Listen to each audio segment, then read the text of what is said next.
Я могу идти? Так, Или вопрос? нет, подождите. Расулжан Тахиржанович, у вас есть вопросы? Да, у меня есть вопрос. Да, пожалуйста. Подскажите, пожалуйста, вы готовите пакет документов по изменению законодательных актов, действующих в части государственного языка, согласно новым? Да, этот процесс идет сейчас. Процесс идет. Да. Все, спасибо, вопросов больше нет. Да. Самат Хаштобекович, А у меня вопросов нет. уважаемые коллеги, пожалуйста. Уважаемый Мелис Казапаевич, как вы считаете, здесь это и прозвучало тоже, вот понятийный аппарат, юридический словарь, скажем, да, терминов, у нас вот на кыргызском языке, он достаточно разработан или ведется ли работа в этом направлении? Работа ведется, естественно. Во-первых, надо учесть тот момент, что с принятием независимости наша республика, она только сейчас на стадии становления и развития вообще как государства. Поэтому, если смотреть в перспективу на будущее, то это должно быть на должном уровне. На данный момент, да, естественно, учитывая тот опыт жизнедеятельности нашей республики в составе Советского Союза, где рабочим языком, главным государственным языком был русский, то есть ныне официальный, естественно, там база уже, созданная база, она на официальном. Но процесс перевода, или как сказать, соответствия на государственный язык, он сейчас прорабатывается. Допустим, в Джоурка Кенеше тоже ведется большая работа по созданию единого, скажем так, реестра юридических терминов, допустим. До этого была еще издана такая работа и так далее, и так далее. То есть в этом плане процесс ведется. В составе нашей комиссии есть специальный центр энциклопедии и терминологии, и ономастика тоже. Вот там как раз-таки главная задача, там у нас перед нами стоит задача создания единого реестра вообще терминов. Тармахтов, как это правильно? Терминов, которые, ну там юриспруденция, в медицине, там строительство, производство, да? И так далее, и так далее. То есть эта работа ведется. И почему это ведется? Потому что главная цель привести все к соответствию. То есть придать государственному языку полномасштабный такой статус в действии, скажем так, в делопроизводстве. Ну, не в делопроизводстве, а в деятельности вообще государства, в общем. Ну, еще я это почему еще спросил, вы здесь обратили внимание, что кто-то владеет так лучше, да, русским языком, кто-то, да, кыргызским. А все-таки мы здесь рассматриваем вопросы права, понимаете, и здесь нужно выражаться, готовиться к процессу и говорить на юридическом языке, на языке Конституции, законов. Поэтому я и спросил, вот, наверное, еще недостаточно. Но вы подтвердили это, работа ведется, да? Да. У вас есть еще? Нет, я. Юрий Казакбаевич, вот, исходя из того, что вы говорите, что работа идет по тому, чтобы вносить соответствующие изменения в законодательство, вы, наверное, тоже какое-то видение имеете, да, здесь? Да.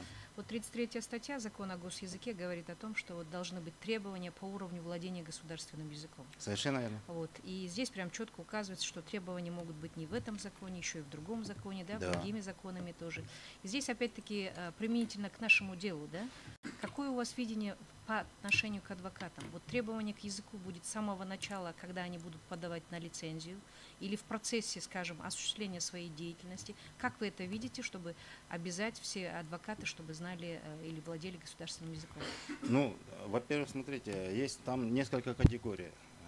Государственный язык как родной язык и государственный язык как неродной, да, скажем так. Для тех, для кого является государственный язык неродной, там, естественно, там другой подход, другие требования и уровни, соответственно. И эти уровни, они будут, естественно, внедряться пошагово. То есть нет такого понимания, что вот закон принят, все, от этой даты отталкиваемся, все, обязательно знания, и тем более там по определенному уровню. Нет, там все должно быть пошагово, естественно, все условия, все какие-то необходимые требования будут соблюдены. Поэтапно, естественно, естественно. Просто так это в одночасье невозможно. Это мы все прекрасно понимаем. Поэтому в Конституционном законе берется основная мысль, а все остальное уже по законных актах и других НПА это все будет приведено к соответствию. Так, у меня как бы в продолжение этого вопроса, этот вопрос у меня назревал. Все-таки в данном случае адвокатов интересует их судьба, скажем так, да? Да. Готовится к какой части их жизни, там, профессиональной в том числе, да? Чего ожидать? да, видение какое.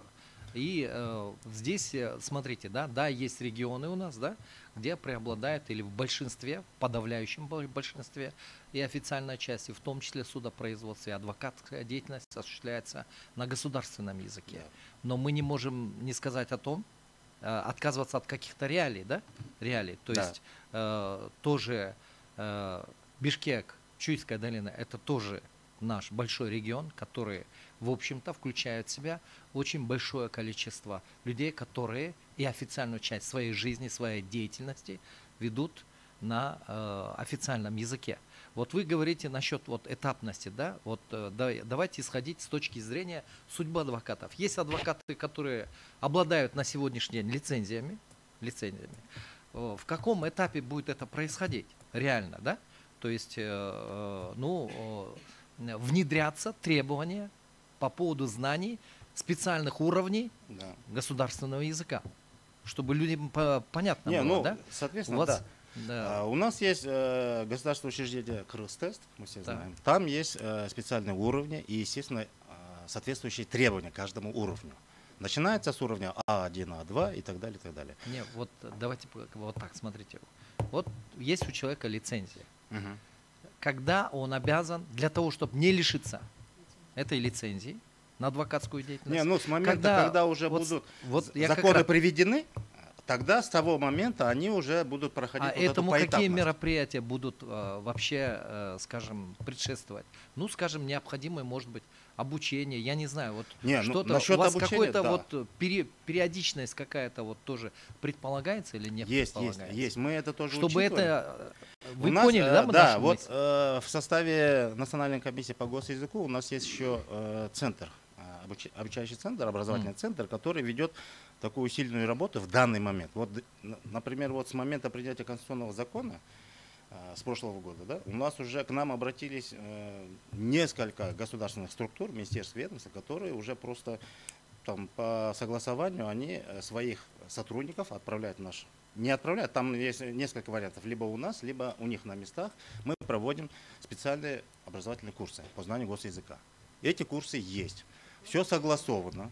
Они нам обращаются, мы им предоставляем все условия для начинающих, для продолжающих по уровню, по требованию. Есть специально квалифицированные наши преподаватели или репетиторы. И опять-таки по желанию заявителя, они сами выбирают какого преподавателя или репетитора, и происходит вот этот процесс обучения.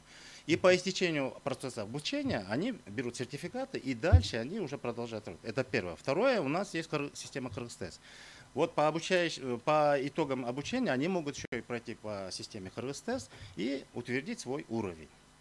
А этот уровень будет напрямую связан с тем, что с теми требованиями, которые будут периодичные требования для, скажем, всех лиц, которые обязывают знанию госязыка. То есть там все логично, в принципе. Поэтапно, логично. Этот процесс, он у нас сейчас запущен, идет в данный момент. Ясно. И второй у меня вопрос. Вам известно по юридической профессии обучение в высших учебных заведениях? Скольки вообще проводится на государственном языке? Высшие учебные заведения? Да, высшие учебные. Я имею в виду для получения высшего юридического образования. Юридического. Именно юридического образования. Вот, честно сказать, данной информацией я сейчас не владею. Вообще изучение этого вопроса каким-то образом осуществляется, что, я не знаю, работа там с учебными заведениями, да, что какие-то требования тоже, наверное, у нас есть процесс работы с учебными заведениями, вообще у нас есть и программа национальная, и вообще у нас в планах есть этот процесс, он в год по 2 раза, по-моему, проходятся форумы с ректорами, именно связано с госязыком. Но вот прям детально, вот именно что касается юридического образования, вот прям четкая информация я вам сейчас не могу сказать. А вообще процесс идет, да, взаимодействие идет. Мы, согласно нашей программе, национальной программе по госязыку, то, что отведено системе образования, у нас несколько пунктов есть, мы с ними сотрудничаем, и вот с 21 по 25 год действующая программа, там тесная эта деятельность ведется. Ясно. Нет больше вопросов. Присаживайтесь.